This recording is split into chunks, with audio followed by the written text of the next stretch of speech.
नमस्कार। Janaki FM 106 megahertz Janaki समाचार में अपने के स्वागत है। धैर्यकांत सा सुनल जाओ समाचार। एखनुक मुख्य समाचार।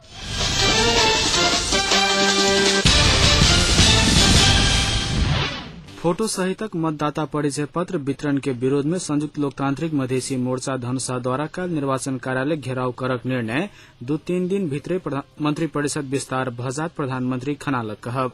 नेपाली कांग्रेस संघ सहमतिक प्रयास शुरू हात उप प्रधानमंत्री तथा अर्थमंत्री अधिकारी के कहब। आ जेठ 14 गते धर्म संविधान नहीं बनत शांति मंत्री पून के स्पष्टोक्ति।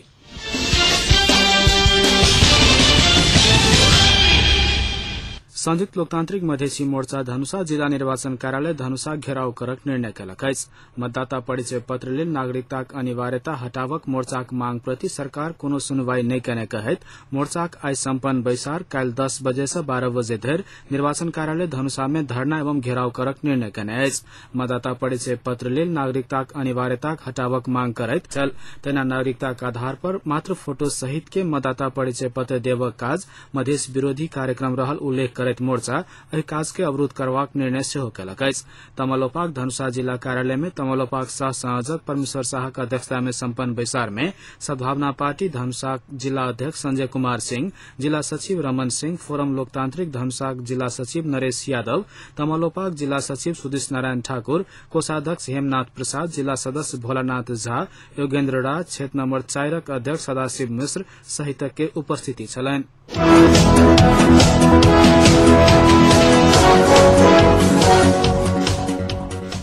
प्रधानमंत्री झलनाथ खनाल 2-3 दिन भित्रै मंत्री परिषद के विस्तार हात बतौलनि अछि। अंतर्राष्ट्रीय मजदूर दिवस के अवसर में राजधानी में आयोजित कार्यक्रम में ओ कहलनि जे 2-3 दिन भित्रै में सरकार विस्तार भ जेतैक। सरकार विस्तार में भ रहल अबेर जनता में विभिन्न आशंका उपजौने हुनक कहब छलनि। प्रधानमंत्री खनाल आंदोलन से प्राप्त उपलब्धि सब संस्थागत करबा लेल शांति आ संविधान निर्माण करय पड़त कहैत एहि के लेल खबरदारी करबा लेल श्रमजीवी मजदूर सबसे आग्रह कयलनि अछि। संक्रमण काल में देश सोचने अनुसार प्रगति हासिल कर नहीं सकल कहैत प्रधानमंत्री खनाल सहमति आ सहकार्य पर जोर देलनि अछि।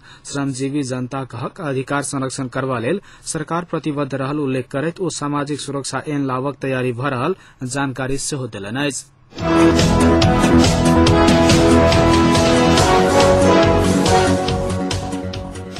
नेपाली कांग्रेसक सभापति सुशील कोइराला आंख में छाउर झोंकक प्रवृत्ति छोड़बा लेल माओवादी के आग्रह कयलनि अछि। नेपाल प्रेस यूनियन झापा आई झापा के बिरता मोड़ में आयोजन कने पत्रकार सम्मेलन में कोइराला माओवादी शांति आ संविधान के प्राथमिकता में रखने बात बढ़िया अछि, मुदा विश्वास करक स्थान नहीं छैक। कांग्रेस कोनो किसिम के तानाशाही या सब सत्तावाद नहीं स्वीकार करत कहैत सभापति कोइराला आजुक युग में जन संविधानक बात व्यर्थ रहल उल्लेख कयलनि अछि। सभापति कोइराला माओवादी ईमानदार भेल त एक सप्ताह में शांति आ संविधान निर्माण में बहुतो प्रगति हेतैक दोहराबैत माओवादी कब्जा करने संपत्ति फिर्ता करक तथा वाईसीएल के सैनिक संरचना भंग करबा लेल विषय में विगत में कयल गेल समझौता पूरा करक बतौलनि अछि।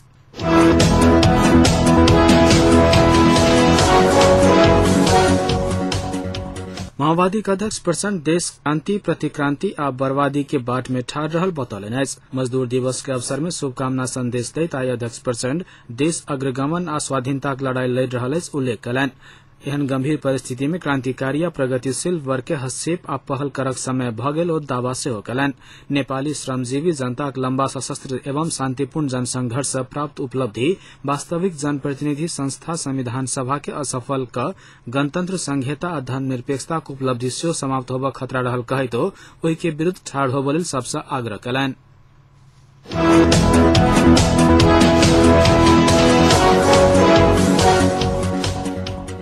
नेकपा एमालेक उपाध्यक्ष वामदेव गौतम सरकार काल्हि पूर्णता पात बतौलनि अछि। अंतर्राष्ट्रीय श्रमिक दिवस के अवसर में पेशागत महासंघ नेपाल आई राजधानी में निकालने रैली के बाद आयोजित सभा के संबोधित करैत गौतम यह सरकार शांति आ संविधानक कार्यभार पूरा क छोड़त दृढ़ता व्यक्त कयलनि।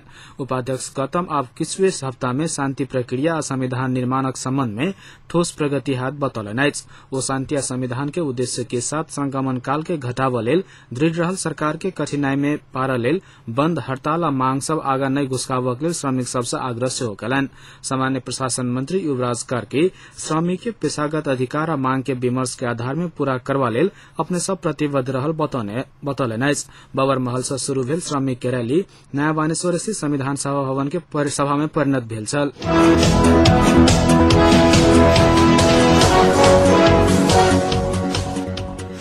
कांग्रेस जेठ सब पहिने बजेट नै लाभ देवक बताइब रहल समय में उप प्रधानमंत्री तथा अर्थमंत्री भरत मोहन अधिकारी राजधानी घोरला के बाद बजेट लाभ देवक लेल नेपाली कांग्रेस संग सहमतिक प्रयास शुरू होयत बतौलनि। जेठ 14 गते से पहिने बजेट लाभ के लेल अर्थमंत्री अडिग देखल गेल छथि। आई विराटनगर में संचारकर्मी सब संग बातचीत करैत अधिकारी बजेट सहमतिक आधार में लाओल जायत बतौलनि। कांग्रेस के सहमत कराकर बजेट लाओल जयतैक ओ बतौलनि। काल्हि से चलय वाला संसद अधिवेशन के उद्देश्य बजेट के एजेंडा ऊपर विमर्श करक रहल ओ प्रश्न कयलनि। बजेट अधिवेशन के संबोधन राष्ट्रपति द्वारा भ चुकलाक कारणे बजेट के नीति तथा कार्यक्रम ऊपर विमर्श हैत ओ बतौलनि।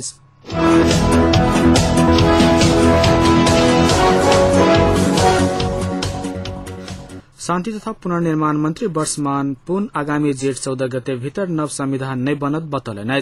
अपन जिला रोल्पा गेल मंत्री पुन आई पत्रकार कार्यालय प्रमुख राजनीतिक कार्यकर्ता सबके संबोधित करैत ओहि के बाद चुनौती सेहो पैगत बतौलनि।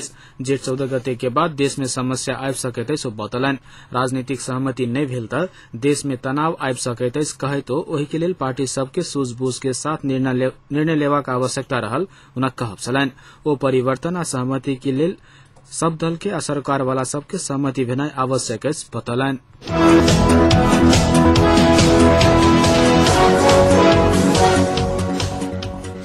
आई 1 मई अर्थात 122वां मजदूर दिवस। मजदूर संगठन सब विभिन्न कार्यक्रम के आयोजन कर 122वां अंतर्राष्ट्रीय मजदूर दिवस मना रहल अछि। एहि क्रम में श्रमिक के सामाजिक सुरक्षा निर्धारित समय भीतर संविधान निर्माणक मांग करैत नेपाल ट्रेड यूनियन महासंघ, पेशागत महासंघ तथा नेपाल समाज उत्थान युवा केन्द्र संयुक्त रूपे कार्यक्रम का जनकपुर में मजदूर दिवस मनौलक अछि। जनकपुर सिगरेट फैक्ट्री से निकलल मजदूर सभक रैली भानु चौक, शिव चौक, जानकी मंदिर सहितक स्थान के परिक्रमा करैत पूर्णा बस स्टैंड में पहुंच कर कोन सभा में परिणत भेल छल। कोन सभा के संबोधित करैत वक्ता सब 8 घंटा काज, 8 घंटा आराम आ 8 घंटा मनोरंजन के मांग से 122 वर्ष पहिने शुरू भेल मजदूर आंदोलनक स्मरण करैत अपन हक हितक सुरक्षा के लेल मजदूर सबके एकजुट हेबा पर जोर देलनि। नेपाल ट्रेड यूनियन महासंघ कार्यवाहक अध्यक्ष धनंजय मिश्रक अध्यक्षता में संपन्न कोन सभा में नेकपा एमालेक वैकल्पिक केन्द्रीय सदस्य श्री प्रसाद शाह, संगठनक जनकपुर अंचल अध्यक्ष सुरेन्द्र राय, प्रेस चौतारी धनुषाक अध्यक्ष जगदीश शाह सहितक व्यक्ति सब संबोधन कयने छलखिन। तेना श्रम दिवस के अवसर पर विघटित अखिल नेपाल क्रांतिकारी ट्रेड यूनियन जनकपुरक जानकी मंदिर के प्रांगण से जुलूस निकाल कर जनक चौक, शिव चौक, भानु चौक होइत रेलवे स्टेशन पर कोन सभा कयलक अछि। यूनियन के अध्यक्ष नंद कुमार झा के अध्यक्षता में भेल एहि कार्यक्रम में अभ्यागत मंतव्य कामेश्वर झा रखने चलैत विदेह मिथिला पर्यटन क्षेत्र विकास समिति के अध्यक्ष एवं मिथिला मधेश राज्य समिति सदस्य देवेन्द्र कुमार यादव जेठ 14 गते संविधान जारी नहीं हैत कहैत जन विद्रोहक आवश्यकता रहल बतौलनि। तेना कार्यक्रम में बजैत रोशन जनकपुरी जनकपुरक मेहनत खून पसीना से बनल एकीकृत नेकपा माओवादी भीतर भ रहल संघर्ष संशोधनवाद भारतीय विस्तारवाद बढ़ि रहल वादी दलाल विरूद्ध अछि बतौलनि। तेना पत्रकार सब सेहो बौद्धिक श्रम शोषण में पड़ल हुनक कहब छलनि।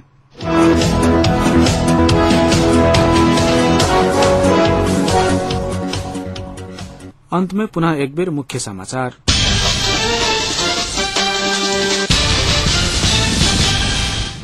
फोटो सहितक मतदाता परिचय पत्र वितरण के विरोध में संयुक्त लोकतांत्रिक मधेसी मोर्चा धनुषा द्वारा काल निर्वाचन कार्यालय घेराव करक निर्णय 2-3 दिन भीतर मंत्री परिषद विस्तार हेतु प्रधानमंत्री खनालक कहब। नेपाली कांग्रेस संग सहमतिक प्रयास शुरू हैत उप प्रधानमंत्री तथा अर्थमंत्री अधिकारी के कहब। आज जेठ 14 गते धरि में संविधान नहीं बनत शांति मंत्री पून के स्पष्टोक्ति।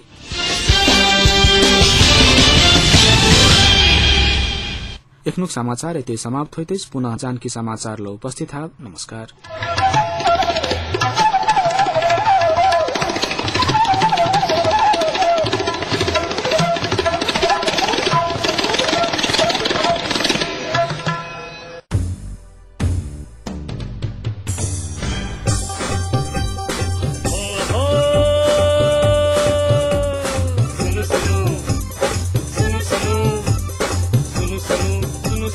अरे भाई की सुनो कर सुनो आजा हट कर सुनो पल पल के खबर घर फैसल सुनो जानकी अभियन सदकन कहीं सबके आई मन माटी कपन बात ऐसा सुनो जानकी अभियन सदकन कहीं सबके आई मन माटी कपन बात ऐसा श्रृंखला गर्व जानकी FM 106 मेगा।